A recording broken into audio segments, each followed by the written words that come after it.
Hai, salam sejahtera bagi kita semua.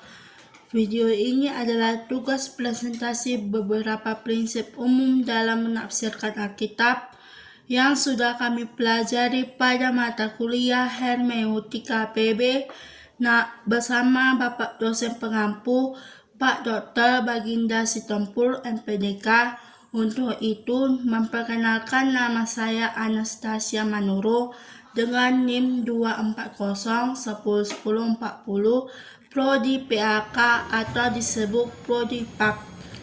Mahasiswa yang akan tarutung akan mempresentasikan prinsip hermeneutika PB tersebut. Jenis-jenis konteks. Yang pertama itu konteks dekat. Konteks dekat merupakan penafsiran yang dilakukan dari beberapa ayat sebelum dan sesudahnya. Contohnya yang pertama itu Matius 5 ayat 17-48. Yesus mengajarkan bahwa kita tidak boleh membalas dendam terhadap orang lain, bahkan jika mereka telah melakukan kesalahan terhadap kita. Ia menekankan bahwa kita harus mencari damai dan memaafkan orang lain.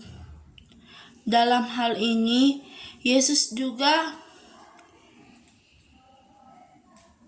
mengajarkan bahwa kita harus mencintai musuh kita dan berdoa bagi mereka yang menganiaya kita.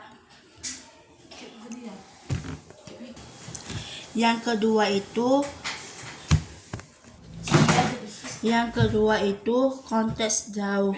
Konteks jauh merupakan penafsiran yang dilakukan dari beberapa perikop dengan perikop pasal, dengan pasal kitab, dengan kitab hingga PB dengan perjanjian lama.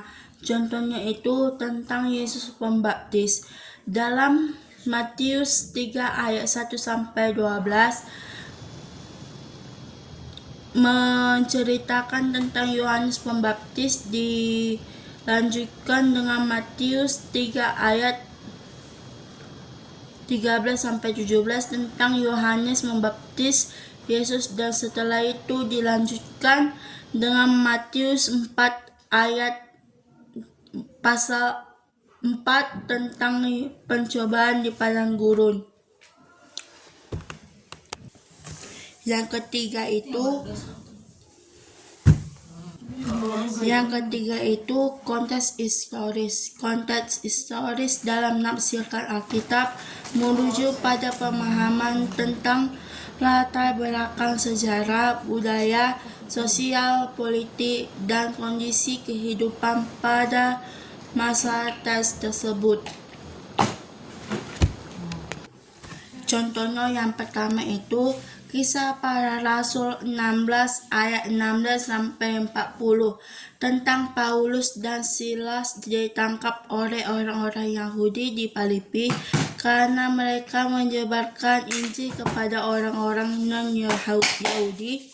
Mereka dipenjara tetapi tidak menyerah, sebaliknya mereka menyanyikan puji-pujian kepada Tuhan dan berdoa. Tiba-tiba terjadi gempa bumi yang hebat dan pintu penjara terbuka.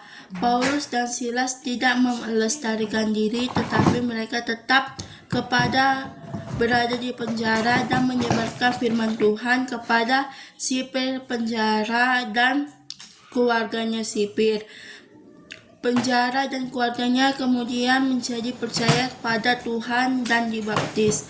Paulus dan Silas akhirnya dibebaskan dari penjara dan terus menyebarkan Injil dari Filipi. Yang keempat itu konteks budaya.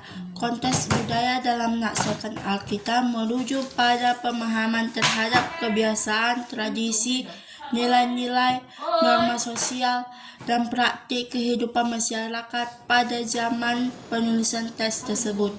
Contohnya itu dalam Markus 2 ayat 23-28. Dalam budaya Yahudi Dalam budaya Yahudi dahulu, hari Sabat adalah hari istirahat yang sangat penting.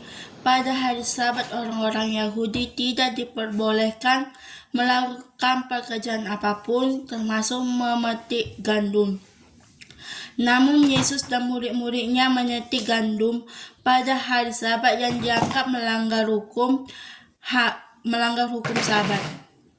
Orang-orang Farisi yang merupakan kelompok agama yang ketat melihat hal itu dan melanggar Yesus menjawab mereka dengan mengutip contoh Raja Daud yang memakan roti sajaan yang hanya diperbolehkan untuk imam ketika dia dan pemasukannya lapar.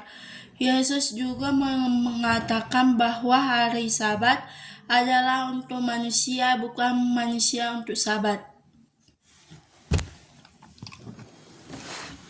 Prinsip kedua dalam menafsirkan Alkitab.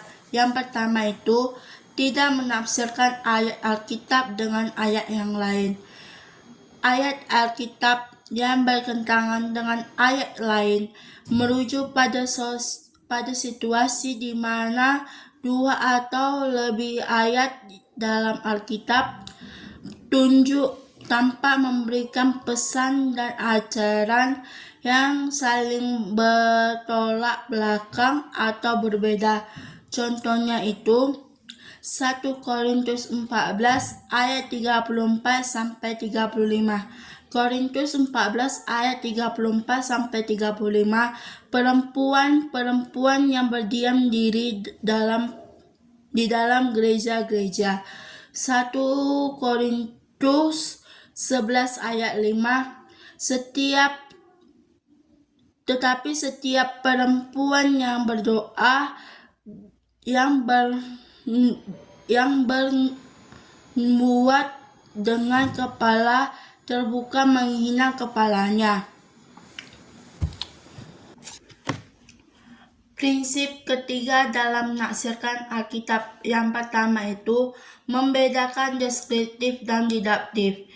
Konteks didaktif dalam menafsirkan Alkitab merujuk pada konteks di mana konteks atau ayat tertentu dimasukkan untuk mengajarkan suatu pelajaran atau nilai normal, spiritual, atau teologis. Yang pertama itu konteks didaktif.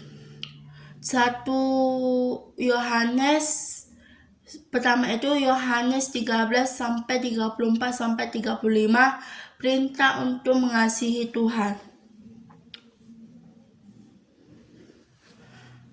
Aku memberikan perintah baru kepada kamu, yaitu supaya kamu saling mengasihi sama seperti aku.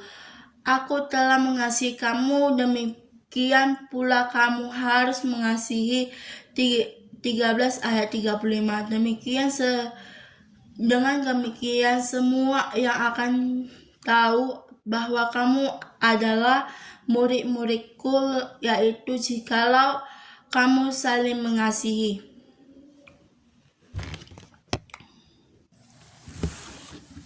Konteks deskriptif.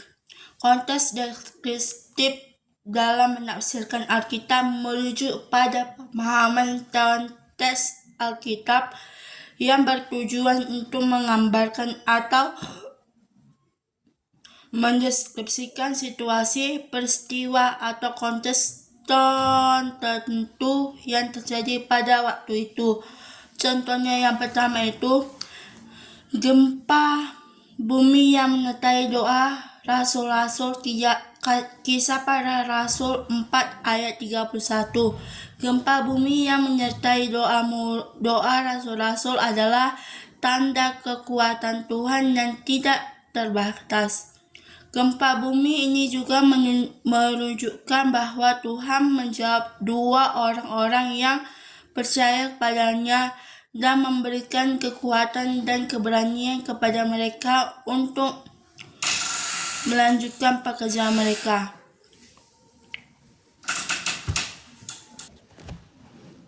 menafsirkan Alkitab dengan cara melihat oknum siapa yang berbicara. Oknum yang pertama itu Tuhan Yesus sendiri yang langsung berbicara atau berfirman. Konteks di mana Tuhan atau Yesus sendiri yang langsung berbicara atau berfirman merujuk pada situasi di mana konteks Alkitab yang mencatat perkataan atau ajaran langsung dari Tuhan. Contohnya itu Matius 7 ayat 7. Mintalah maka akan diberikan kepadamu, carilah maka kamu akan mendapat, ketuklah maka pintu akan dibukakan bagimu.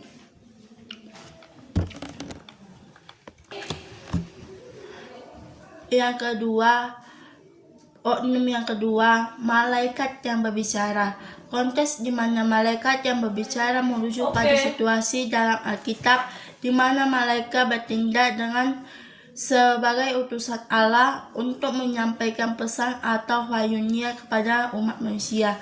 Contohnya itu Lukas 1 ayat 11 sampai 13. Jangan takut Zakaria, sebab doaku telah dikabulkan dan istrimu Elizabeth akan melahirkan seorang anak laki-laki bagimu dan haruslah engkau memikul dia Yohanes.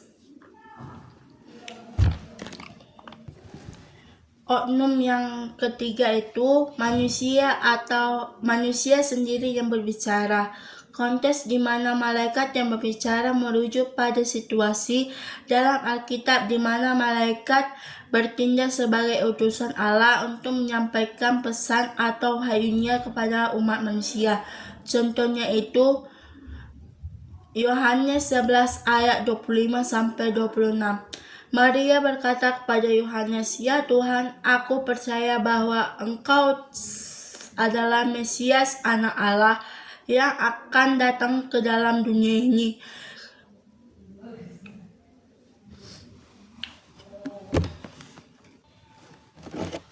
Oknum yang keempat itu setan sendiri yang berbicara. Konteks di mana setan atau iblis yang berbicara merujuk pada situasi dalam Alkitab di mana setan atau iblis berusaha untuk mempengaruhi, menggoda atau menyesatkan umat manusia dengan perkataan atau ajaran yang bertentangan dengan kehendak Tuhan. Contohnya itu Matius 4 ayat 3. Lalu datanglah si pencoba itu dan berkata kepadanya, "Jika engkau anak Allah, perintahkanlah supaya batu-batu itu menjadi roti."